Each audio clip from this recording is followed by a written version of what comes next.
everybody, and welcome to the Recon's Peace segment, man. And today we're going to be talking about something very, very special and very near and dear to my heart, man. And that's the greatness of the best-selling manga in history and E3, man. My beloved E3 week that I've been having every single year for so long. I'll never forget when I first found out about E3, which was whenever they first revealed Halo 2. And ever since then, I've been keeping up with the E3 information, and I've been watching it consistently since they added it to Spike TV and the G4 network, and then of course they added it to YouTube, and I've been watching it every year since then, man. And so that section of the year has always been very special to me. That section of the year I always look forward to a lot. And so this year when we had no E3, I mean, we had that awesome PlayStation 5 event, but still we didn't have E3, and we had the Summer Games Fest, but still it's not the same, man. And of course, understandably so with what's going on. But there was no E3 this year. And so I decided, to go back and take a trip down memory lane and look down some old E3 stuff. And I got curious. I was like, you know what? What One Piece chapters came out E3 week of every year that it's been in publication? And so I had to go back and look at every single year where E3 took place, like what time period it took place, what week it took place, and match it with the One Piece chapter that came out that week. And I came with a massive list of well over, I think, almost like 20-something chapters that have taken place over the years during E3 week. And man, dude, let me tell y'all something, bro. There is so much greatness in here.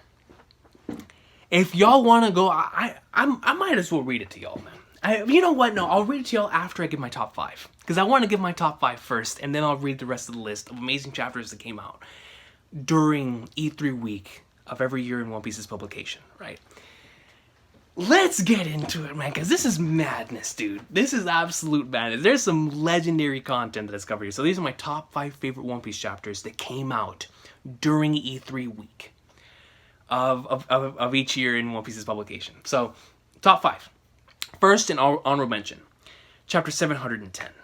Because chapter 710 is the very first chapter that I ever reviewed on the channel. On the old channel, the second video that I made after the How I Got Into One Piece video was a chapter 710 review that got immediately flagged and hit with a copyright strike for including music and panels in it. And I immediately I got smacked in the face when I came into YouTube saying, "You ain't ready for the new world yet, boy." And they sent me right back to the Grand Line. That was my introduction to YouTube. And then ever since then, I've been here doing the awesome sauce. But chapter 710 will always have a special place in my heart.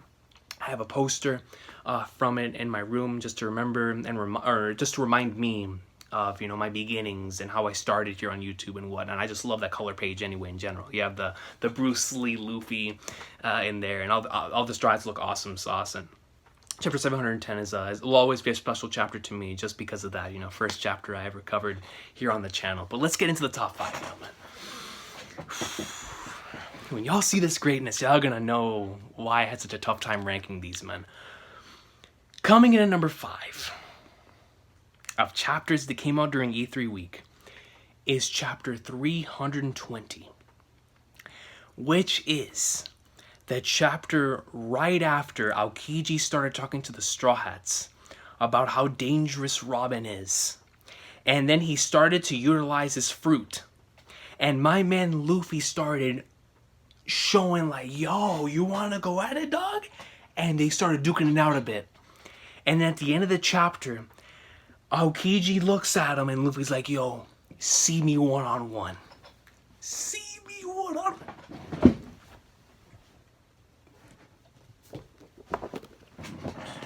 Y'all have to see this, man. Y'all have to see this, man. This chapter is so legendary, bro. The ultimate military force. Like, sweet mother of Flagnars, man. I mean, just the way that he starts speaking about Robin. And immediately you start feeling like Flagnars, wait. And like all the clues and all the seeds being planted for what's incoming in Water 7. And it's like, man, dude, here's the proof that every organization Nico Robin has been associated with to date has fallen, is she always survives. Robin starts to try to attack him. Aokiji comes right back up and is... when Zoro blocked the attack. Greatness, man. Luffy comes right in with a bullet. And then they all start getting frozen. Then he freezes Robin. And then he goes right in to take out Robin. Luffy saves Robin. They all start attacking him together. And then Luffy's like, wait, hold on a second, dude. Don't butt in. This is between you and me. Bro, and whenever I got to that part, I was like, hold on, man. That's only number 5. That's only number 5. What an amazing chapter, man. I always, whenever I speak to other One Piece fans, and we talk about, like, whenever we were catching up to the series, you know, certain moments that we'll never forget whenever we first experienced them. And one of them is that one. You know, Aokiji's introduction, our first real deal threat of seeing an admiral that would have easily wiped out our entire squad. Right? That was a massive moment for the story because of the stuff that was going on with Robin, you know, his connection to Smoker and Garp. But also just in terms of strength of having this threat that is so insane to show us as viewers, like, yo, the Straw Hats, they still have a lot to learn in terms of attempting to get stronger and move forward in this world. You know, they ain't ready to take on that dude yet, man. I was like, holy flag darts. Crazy chapter. But then coming up right after that is a chapter that I absolutely adore. I've talked about this chapter so many times here on the channel, because it's one that means a lot to me, man. And the fact that it's only number 4 shows the greatness that is on this list, man. And that is chapter 627 in the Fishman Island arc called Thank You. If you don't remember what this chapter is, this is right towards the latter end of whenever Jinbei is talking about the flashback and what happened with Otohime and seeing the reactions to everyone in Fishman Island of what happened, you know, after her death and how everyone was trying to move after that. And, you know, the aftermath of the flashback. And whenever you get back into present time, Jinbei starts talking to Nami, and you have this situation, this moment where, you know, because Sanji brings up, like, man, like, you better beg for forgiveness, because Nami went through everything that she did because of your people and because of what happened then, right, in Arlong Park. And Jinbei asks for forgiveness, man. And Nami's like, yo, don't worry about that, dog. It's because that happened that I was able to meet the people that I love so much and be with these awesome beings right here. So you have nothing to worry about. I forgive you. And Jinbei breaks down in tears. And he's like, yo, thank you, man. Thank you. And it's like, oh, I mean, legend. That chapter is so fantastic that every time I think back to, you know, Arlong Park, Fishman Island, Nami's character, Jinbei's character, that's one of the pivotal chapters that comes with my mind. Such a fantastic chapter in the grand scheme of the series, and in just, you know, just nailing home certain pieces of the series and what makes it so special. And God, man, I'll never forget when I first read that, and it still has the same emotional impact when I go back and read it now. When Jinbei's like, yo, thank you. From the bottom of his heart, he gives that thank you, and he starts crying, and just the way that Oda paneled everything, it was such a magnificent chapter. Chapter 627, thank you, man. It's a legendary chapter in Fishman Island. Such a great chapter. But that's number 4. Coming in at number 3 is chapter 507. And the title of this chapter is Kizaru Arrives. This chapter of One Piece starts off with Robin asking Rayleigh what the will of D is. Rayleigh responding and telling him stuff that we still talk about to this very day. And he gives all of that information about coming with a different answer. And the will of D, the void century. He starts spitting all these things that still remain relevant today with that insane atmosphere.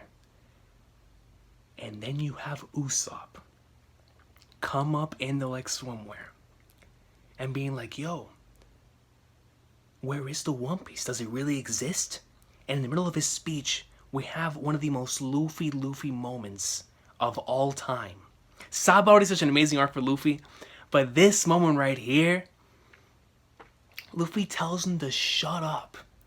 Because if he hears what Rayleigh has to say about the One Piece, he will stop this adventure right now. I don't want to conquer anything. I just want to be the freest in the seas. God. It is such an amazing character moment. And then right after that, we zoom out and see what's happening in Sabaody, and we get the most magnificent introduction to an admiral, where Kizaru comes in on a cannonball and starts wrecking shop. That chapter is a masterpiece. It really is, man. Like, I was just reading it the other day. See, I have it right here. It's such a masterpiece of a chapter, man. I mean, yo. Flagnards, what is the will of D? You know, it's like, what do you really know what happened, you know, in the Void Century 100 years? In those 100 years that started 100 years ago? And Rayleigh's like, yeah, we know. But we were too hasty. Even if I told you everything in history right now, there's nothing you could do about it. The answer you will arrive at may be different from ours, even after you see the world in its entirety at your own pace. But if you still want to know, I will tell you everything that happened in this world. He's like, nah, I'll pass. I'll continue on this journey. Flagnards, man. He starts talking about Roger and being able to hear the voice of all things. And then that's whenever Usopp comes in and Luffy's like, Usopp! I'll never go on an adventure that isn't fun, man. If Rayleigh tells anything about it right now, I'll quit being a pirate. And then right here, I love this part. This is one of my favorite Luffy moments in the series. And like I said, this arc has two of my favorite Luffy moments, with the punching the Colossal Dragon and this, but this one is so special to me. Do you think you can do it? The new world far surpasses even your wildest imagination. The enemies there will be strong too. Do you think you can conquer such powerful oceans? And Luffy says, I'm not going to conquer anything. The one who is the most free is the Pirate King. That's my king. That's the king, dude. And then that's whenever we zoom out to see what's happening in the rest of the world. We even get this awesome moment with Frankie, where he's like, man, that's a member of the Oro Jacks, you know, someone that was so close to Tom, and so many really awesome and special moments. And start talking about the coding and what happens. Well, it's going to take 3 days, which of course leads into the 3D2Y thing from later on. But then we go to Grove 27, and we see Kizaru pop up, and he's just going in there like swimwear, bro. And then he goes face to face with Scratch Man up. It's One Piece, man. That chapter is so GOAT. It is a magnificent chapter. The fact that it's number 3 should tell you the insanity of what this list is as in store, man. Because that is one of my favorite chapters. That is a top 20 chapter in the series for me. Absolutely no question. Well, I say that now, but if I actually go through and rank everything, it'll probably be harder.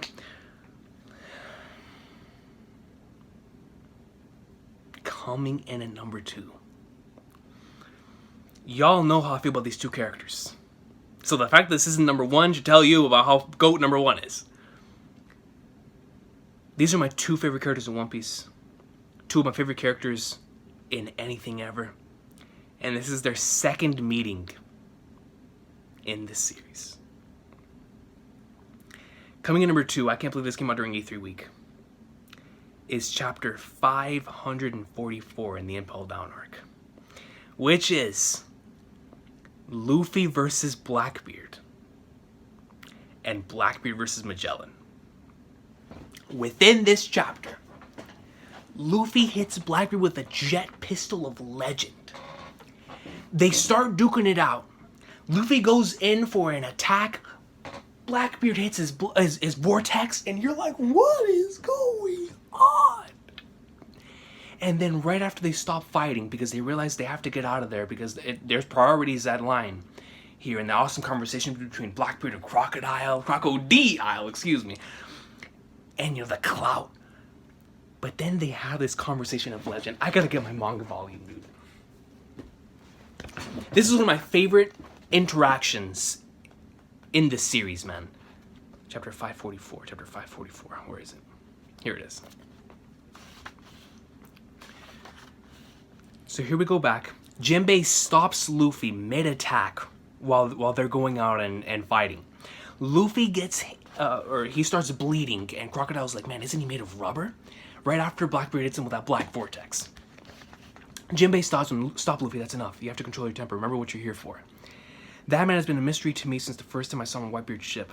I don't know where he got it, but right now he has the power to even defeat Ace. So then they start going on, and Jinbei's like, yo, trying to calm him down, because as I understand, Blackbeard's like, yo, you're stronger than I thought, and your hockey's stronger the last time I saw you. And they start moving forward. Crocodile's like, yo, you should have been summoned to defend Navy headquarters, and you're here. You're obviously forfeited the title of Warlord of the Sea by coming here. Everything's according to my plan. There were some bumps along the way. Is there any reason I should tell you about it, Mr. Crocodile? Not at all. In fact, I don't really care. Yo, it's like, it's so goat. And then you have Magellan coming in. Magellan coming in. And then right before Magellan comes in to take them on, Luffy and Blackbeard have a conversation of legend, bro. Yo. Well, actually, before we get into that, we start seeing Shiryu and his whole plot going forward. Like, oh, snap, like, everything's cut off. What's going on? And he's like, yo, don't tattle. You'll make Magellan come over here. And you're like, yo, what is this dude doing? That's the warden. It's like, yo, if Shiryu's out here trying to join them, then what's going on? And then that's whenever Magellan starts moving forward. We start seeing him trolling with Buggy and Mr. 3. Any chapter with Buggy and Mr. 3 is a 10. But then here is the conversation I was talking about, man. Luffy tells Blackbeard, I'm gonna rescue Ace no matter what. Blackbeard's like, I won't say you're wasting your time. Nothing's impossible in this world. But Sky Island existed, didn't it? The age of Pirates' dream is over, huh? Oi! It's the same with the One Piece. It definitely exists. Just you wait and see. In a few short hours, we're gonna put on a show that will shake the whole world. And I'm like, yo, Goatbeard. But that conversation is so legendary. Because it's connected to my favorite moment, man, in the entire series, arguably in all of fiction. With Blackbeard's speech. It was like, yo, the Sky Island existed, didn't it, bro? It's like nothing's impossible in this world. This is coming from the main villain, the main antagonist in the series. Sky Island existed, didn't it, man? And it's the same with the One Piece. It definitely exists. Yo, I get chills, bro. I legit get chills. It's such an amazing moment between them two. And the fact that Luffy keeps quiet the same way he did when he heard him the first time. But the people's dreams never end. What an amazing moment, man. And then right after that, Magellan shows up. They come face to face with Blackbeard's crew, bro. And he's like, yo, you must be Blackbeard. That's right. Hydra goes right in, showers Blackbeard, and Blackbeard starts burning, man. It's like, yo, I've never the time nor the inclination to ask why you're here. What is this poison? Hannibal, you did well for holding them back for so long. I'll take care of the rest. You better not die. You're the only one fit to succeed me.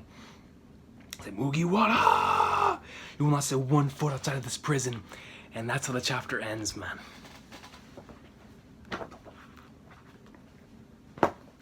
Need I say... Bro. Need I say more?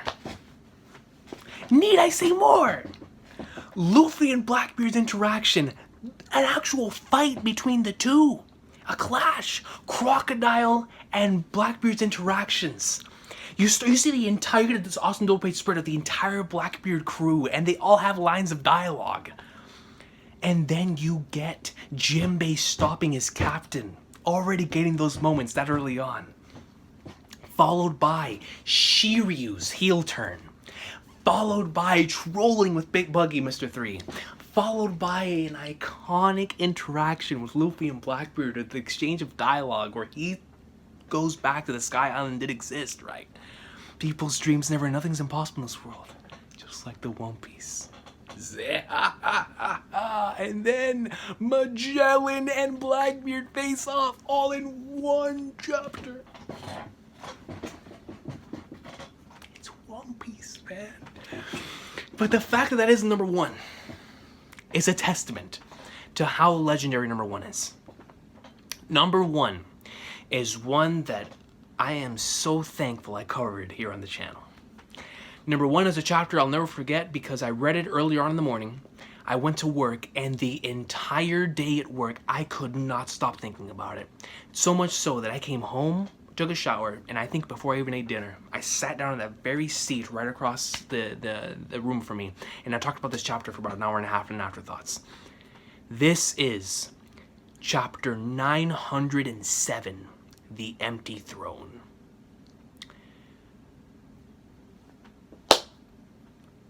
Do I need to say anything? Can I end the video right now? Kaido and Big Mom call each other when the chapter starts. Let's just go back. We might as well. Man. We're here. We're live. We're in action. Let's go back to this chapter. The chapter starts with an interaction between Kaido and Big Mom. You turn the page. You go to Navy HQ. You get an interaction between Borsalino and Akainu. And Kizaru was like, yo, send me to Wano. You want me to head out? Like, yo, Kizaru. Then you go to the Red Port. And this man, Garp, starts talking about the rocks. The rocks. We get introduced to the rocks. And we get to find out why he was called the hero before Roger. It was their era. Such a massive part of the lore of the series. Dropped in the middle of this legendary chapter. Then you could see the empty throne. And you see for the first time the throne room where Instant Messenger Sama will sit. And you get the explanation to why nobody can sit up there. And you'll see the 20 weapons to guard that throne were placed there as an oath by the first 20 who created this world 800 years ago. More lore. That throne is located at the very center of the world. And the fact that none sit upon it is a symbol of peace. While the greatest authority in the world is the 5 elders, who are the most high-ranking celestial dragons, there is no one king of the entire world. And every time I look at this chair, I always think of the whole space thing, the fact that it's pointing up, the stars, the fact that the world government insignias right under it, you know, the 20 people who took over back in the past. Lore, man, just lore. You switch over. You see Shirahoshi being attacked by Charlos. Charlos is going up in like swimwear. Hate this guy, always have. And in the middle of him going up in like swimwear, he gets absolutely decimated and taken out of the way. Or I should say, before that happens, he goes right in, and Leo goes up to go up in like swimwear with Sai. And to stop them is the return of Robert D. Lucci. Robert D. Lucci, who gives his own ideologies. Neptune goes up in like swimwear. And then we see the return of someone from Fisherman Island that we had not seen since the flashback, who absolutely decimates Charlos, who is Mio Scarred from the Fisherman Island flashback, man. The one who directly impacted the entire Otohime situation. The one who Otohime changed. And we see that this series is capable of changing individuals like this, man. In the ways that we've seen so many other characters. But the fact that it was able to change the Celestial Dragon, the most sickest of the beings. And he took out one of his own people. And it's like, what is this chapter? Emotional ties, lore ties, hype, returns, all in one chapter. And then you end the chapter with Shanks. You end the chapter with Shanks. Any chapter with Shanks is a 50 out of 10. But when you have him in here with a hood in the Gorosei's room, saying, yo, there's a part I need to talk to you about, which is still a talking point to this very day. This chapter, I don't know how Oda allowed it to exist, but it exists.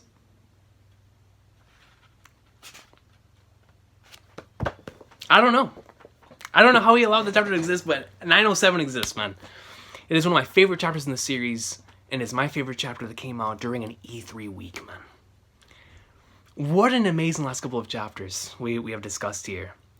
Of all chapters that came out during the same E3 week in the past 20-something years of publication. Before we end the video, I want to read off all the chapters that came out E3 week.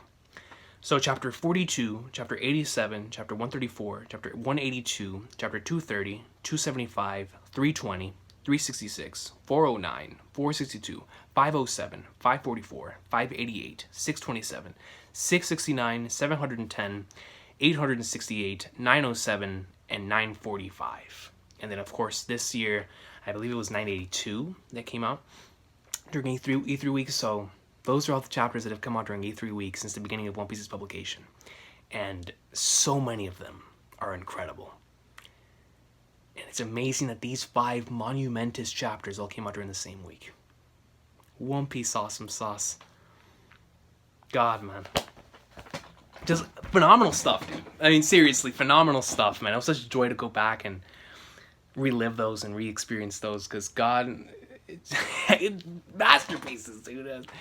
Stuff that I still think about to this very day in a lot of those chapters, and stuff that's so important to so many characters, and just pivotal moments, and stuff that we still think about, stuff that's so relevant today.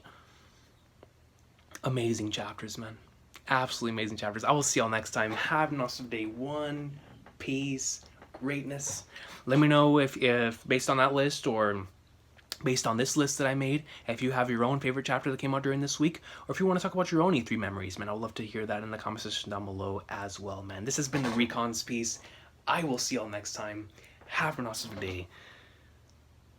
So much awesome sauce, dude. That's crazy that all that stuff happened within the E3 week, right? It just shows you E3 week is special. It really, really is.